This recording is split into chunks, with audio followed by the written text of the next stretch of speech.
With the release of the live-action How to Train Your Dragon movie, we've been thinking a lot about the world of Berk and the dragons that live in it. And, naturally, that got us wondering about how to do a How to Train Your Dragon D&D campaign. What kinds of homebrew dragons, character builds, and adventures have people come up with? And the internet did not disappoint.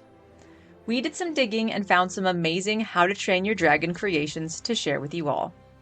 It can be difficult to start coming up with ideas for a Dungeons & Dragons campaign. Fortunately, a very cool dad who plays D&D with his kids took inspiration from their love of How to Train Your Dragon movies and created his very own adventure. In it, the party is a group of young Viking trainees from the town of Durikian, whose village gets attacked by dragons. Their village chief calls for a dragon hunt, and as the party embarks on the hunt, they discover an injured dragon in the forest and must decide what to do with it. If, as most parties do, they decide to help it, they can tame it and bond with it, much like Hiccup in the original story. As the game continues, another dragon attacks Durikian, and the party is asked to trace the source of the dragon attacks. When they do, the players find that the dragons are being controlled, and they must team up with their new dragon friend to free the rest of the dragons and save the Isles. While this takes lots of inspiration from the movies, it gives great ideas for how to use elements of the plot for a D&D campaign. A village in danger, misunderstood dragons, and taming a wild creature.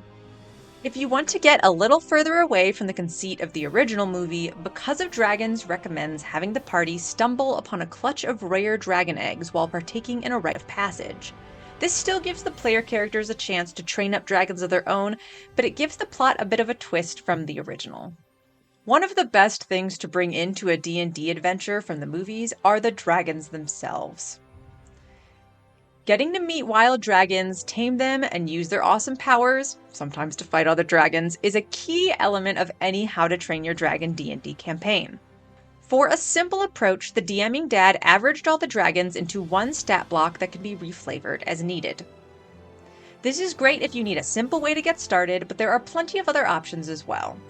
If you'd like to use the official D&D stats, Because of Dragons recommends taking a Dragon Wormling from the Monster Manual for 5th level characters, then upgrading the stats to the relevant Young Dragon form when the characters reach level 10, and the Adult Dragon form when the characters reach level 15.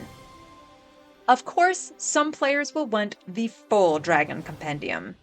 Luckily for them, plenty of clever D&D players have created exactly that. The D&D Wiki has the key dragons from the series thoroughly statted out with breath weapons, features, and legendary actions, just like their Monster Manual counterparts. The How to Train Your Dragon fandom wiki has a much longer list of stat blocks.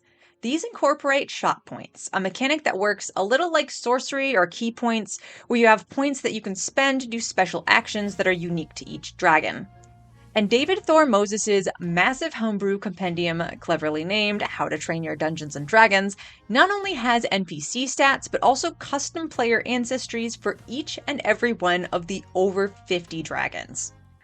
Sure, the Deadly Natter is intimidating, the Bewilderbeast is powerful, the Monstrous Nightmare is terrifying, but out of all the dragons in the world of How to Train Your Dragon, the Night Fury reigns supreme.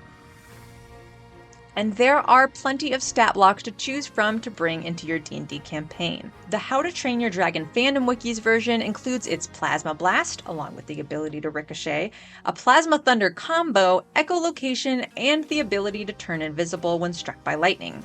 The D&D Wiki Night Fury is incredibly dexterous with the ability to negate opportunity attacks and damage reduced by dex saves, camouflage, disengage, and hide as a bonus action, and deal sneak attack damage on top of its already powerful wing attack and plasma blast.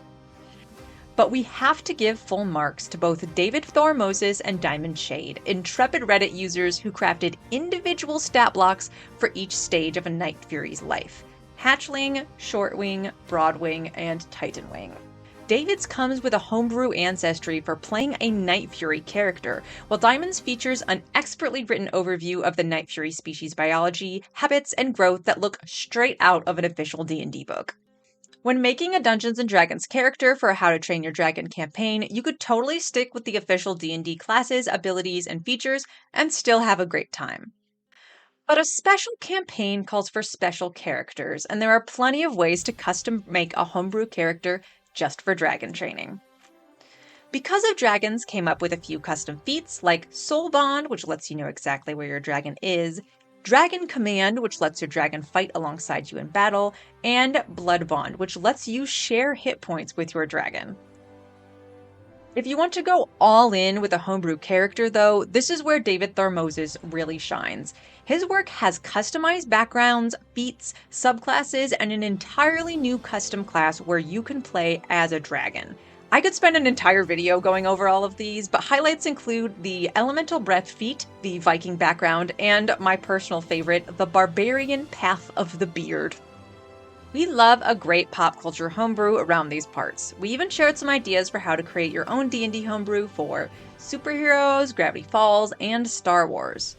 All of these are inspired by our own D&D games, where we craft epic adventures based on our tween and teen players' favorite fandoms, from Deltarune to Lord of the Rings. They're 100% online, so you can play from wherever you are, with nifty tools like virtual tabletops and character sheets to bring your characters' stories to life. You can learn more about Young Dragonslayers via the link below. Thanks for watching and enjoy the chaos.